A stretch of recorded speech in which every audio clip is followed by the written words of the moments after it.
नमस्कार मित्रों, मैं आनंद समूह मिश्रा समस्तीपुर बिहार से। आज मैं प्रेत शब्द जो हमारे धर्मशास्त्रों में प्रयोग किया गया है उसके संबंध में हमारे धर्मशास्त्र की क्या मान्यता है और उसके संबंध में क्या विचार है, इसको मैं थोड़ा स्पष्ट करने की कोशिश करता हूँ जहाँ तक मेरी ज्ञान है। इसके हिसाब से प्रेत शब्द जो है, इसके लिए सबसे पहले जान लें कि जितने भी जीवित प्राणी हैं सभी को प्रेत बनना है, बनना ही होगा।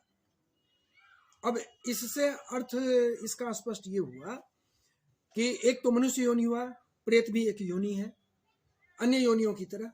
जैसे मनुष्य योनि हुआ, पशु योनि हुआ, पक्षी योनि हुआ, इसी तरह से प्रेत योनि भी एक योनि है। और जितने भी मनुष्य की मृत्यु होती है तो मृत्यु के उपरांत उनको प्रेत योनि में जाना ही होता है। ये हमारे धर्मशास्त्र की मान्यता के अनुसार, ये मैं अभी प्रमाणित करूंगा आपको, अपने धर्मशास्त्र की मान्यता के अनुसार ये है। और तीन बातें इसमें मैं बताना चाहूंगा कि सबसे पहले तो हम लोग जैसे मनुष्य हैं, मृत्यु के उपरांत प्रेत, और श्राद्ध कर्म और सपिंडन कर्म के द्वारा जब प्रेत योनि से मुक्त होते हैं तो पितृ हो जाते हैं। मतलब पितृ जो हो गए, पितर जैसे देवता पितृ कहते हैं ना, जिन पितरों की पूजा हमारे धर्मशास्त्र में शादी विवाह अन्य यज्ञ आदि में किया ही जाता है। अपने घर में पितरों की पूजा की ही जाती है, उसके बाद ही कोई यज्ञ आदि कर्म होता है, जिसे अभ्युदिक श्राद्ध कहा जाता है। अभ्युदिक श्राद्ध करें या कहीं कहीं पर उनके नाम से कुछ निकाल दिया जाता है, पितरों के नाम से, इस तरह से भी किया जाता है। वैसे उसे नांदी श्राद्ध या पिंड रहित श्राद्ध या अभ्युदिक, ये तीन नाम दिए गए हैं। तो पितरों की पूजा की ही जाती है। तो देवता और पितृ ये तीन दिए गए हैं कि ये तीनों, देवता और पितर, ये जो है हम आशीर्वाद हमें देते हैं और जिससे कि हमारा कल्याण होता है। तो पितर बनने के लिए प्रेत बनना पहले जरूरी है, और प्रेत बनने के लिए मनुष्य होना पहले जरूरी है। अन्य जीव प्रेत नहीं बन सकते। मनुष्यों के लिए ही यह है प्रेत योनि पर प्राप्त करना, अन्य योनि प्रेत योनि में नहीं जाते हैं।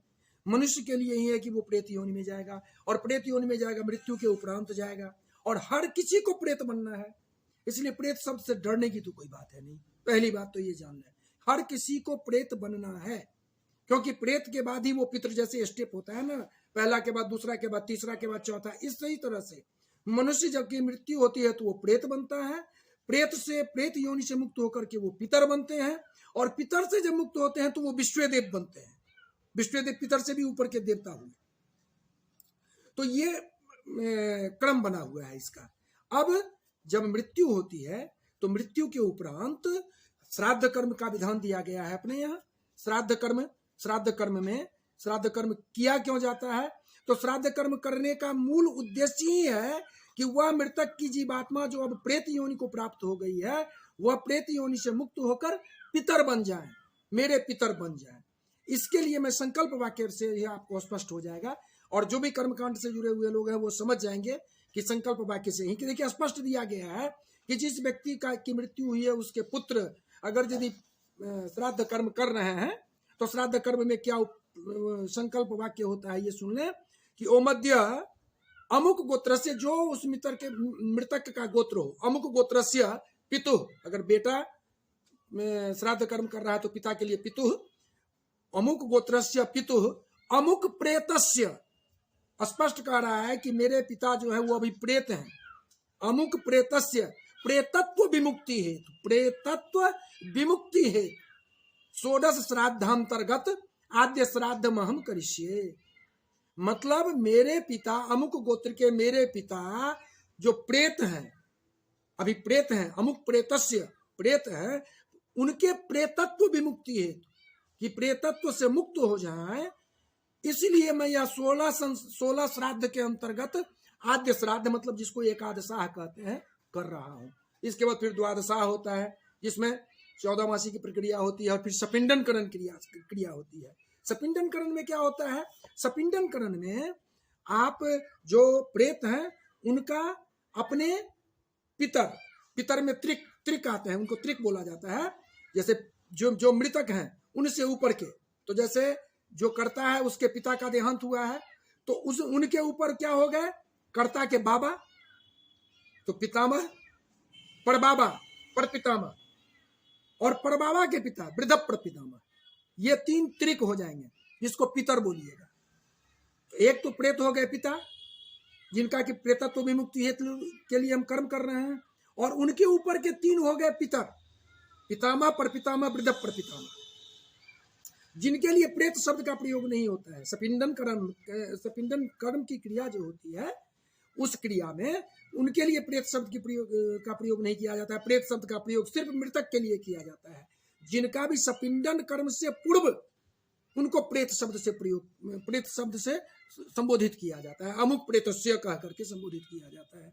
तो सपिंडन कर्म की क्रिया जब होगी तो पितामह परपितामह और वृद्ध प्रपितामह जो कि सर्वनो वर्मनो दासा करके उनको आमंत्रित किया जाता है, वो त्रिक का आसन अलग लगता है, प्रेत का आसन अलग लगता है, और विश्वदेव जो इस त्रिक से ऊपर हुए, मतलब पितामह परपितामह वृद्ध प्रपितामह के ऊपर जो हो गए, वो विश्वदेव में आ गए, उनका भी आह्वान किया जाता है।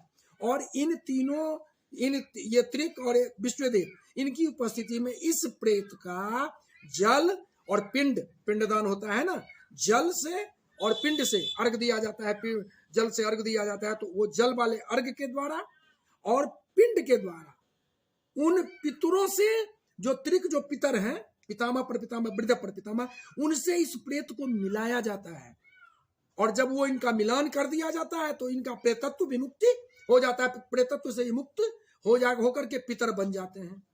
इसमें कहीं भी भयभीत होने की बात नहीं है। कर्मकांड की प्रक्रिया है, जिसका कि हमारा शास्त्र मान्यता दे रहा है कि इसके बाद वह प्रेत जो है प्रेतत्व से विमुक्त हो गए। मृत्यु के बाद हर किसी को प्रेत बनना है, और ये सपिंडन कर्म से पूर्व की जो क्रिया है, उन क्रियाओं को करते हुए जब सपिंडन की क्रिया पर आते हैं, सपिंडन की क्रिया पर, तो सपिंडन में प्रेत को पितर से मिलाकर उनकी प्रेत के प्रेतत्व की विमुक्ति हो जाती है, और वह पितर बन जाते हैं। अब हमारे लिए वो देवता तुल्य हो गए। फिर उनके नाम के बाद प्रेत शब्द का प्रयोग नहीं होता है।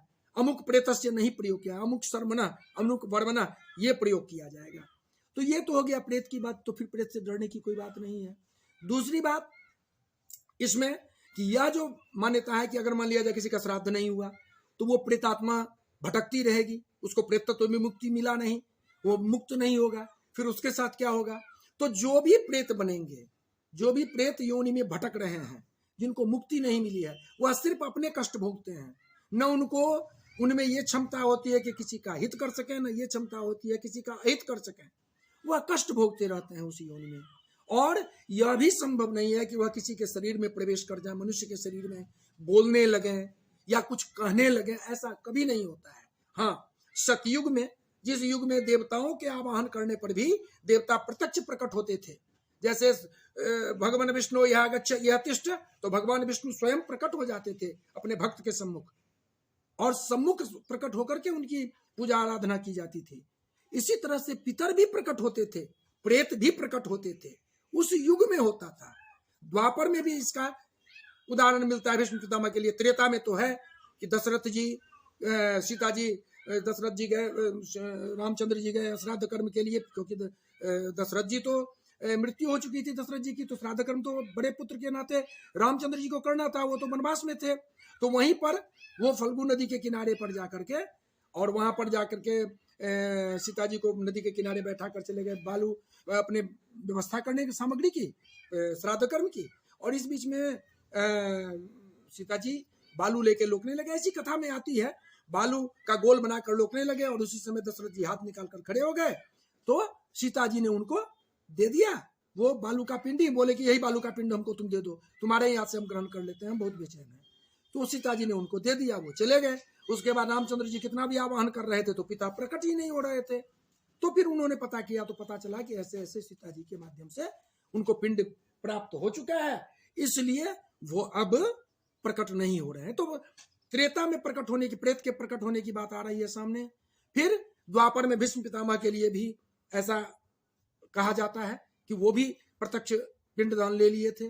और सतयुग में तो था ही कि देवता भी और पितृ भी प्रत्यक्ष प्रकट होते थे। द्वापर में भी देवता प्रकट होते थे, त्रेता में भी देवता प्रकट होते थे, लेकिन कलयुग में न देवता प्रत्यक्ष होते हैं, न प्रेत प्रकट हो सकता है प्रत्यक्ष। और यह किसी में भी संभव नहीं है। हाँ, ऐसे कुछ अद्भुत गिने चुने अनुपलब्ध ऐसे साधक हैं जिनमें ये क्षमता होती है कि वह कुछ शुभ आत्माओं को या अशुभ आत्माओं को अपने बस में कर सकते हैं। ऐसा संभव है, कथाओं में है, ऐसा प्रत्यक्ष में ऐसा प्रमाण मिलता नहीं है। और ऐसे साधक जो हैं वो आपको मिलेंगे नहीं। बाकी जितना भी अभी हो रहा है कि किसी के शरीर पर देवी आ जाती है, किसी के शरीर पर देवता आ जाते हैं, कोई कहता है कि मैंने भूत को कब्जा करके रखा है, कोई कहता है मैं प्रेत को कब्जा करके रखा हूं, कोई कहता है मैंने जिन्न जिन्नात इनको कब्जा करके रख रहा हूं, डाकनी पिशाचनी क्या क्या नाम दे करके भयभीत करते हैं लोगों को। देवता प्रवेश किए, झूमने लगे, फिर आदेश करने लगे फलाना चीज लाओ, ढकाना चीज लाओ, और भयभीत किए, भयभीत करके शोषण किए। ये बिल्कुल गलत है, ऐसा नहीं होता है। ऐसा करना आज के युग में संभव नहीं है। प्रेत के संबंध में हमारे शास्त्रों का जो मत है वो मैंने आपको स्पष्ट भी कर दिया। इससे क्लियर है, स्पष्ट है कि हम सभी को प्रेत बनना है। प्रेत शब्द से डरने की जरूरत नहीं है, और प्रेत में कोई ये क्षमता नहीं होती है कि वह किसी का हित या अहित कर सके। अगर ऐसा संभव होता तो जितने लोगों की हत्या होती है, हत्या होने के बाद उस जिनकी हत्या हुई है उनकी जो जीवात्मा प्रेत बन गई, वह हत्या करने वाले की स्वयं हत्या कर देते अगर करने में सक्षम होते तो। ऐसा नहीं संभव है, ऐसा नहीं होता है। हाँ, अब इसमें कौन कौन ऐसे हैं मनुष्य में भी जो प्रेत नहीं बनते हैं, इसके संबंध में मैं डिटेल करूंगा। जिनका भी पूर्ण श्राद्ध नहीं होता है, जैसे कुछ सद्य अशौच लगता है, मतलब एक दिन में ही वो अशौच समाप्त हो जाता है, कुछ का 3 दिनों के लिए होता है, कुछ का 12 दिनों का होता है, 13वें दिन 13 होता है, उसके बाद लोग फ्री हो जाते हैं। इस तरह से क्रम बना हुआ है, तो उसका मैं अलग वीडियो एक बनाऊंगा जिसमें आप लोगों को स्पष्ट करूंगा। इसमें ये वीडियो कैसा लगा आप लोगों को, हमें अपनी राय जरूर देंगे। नमस्कार।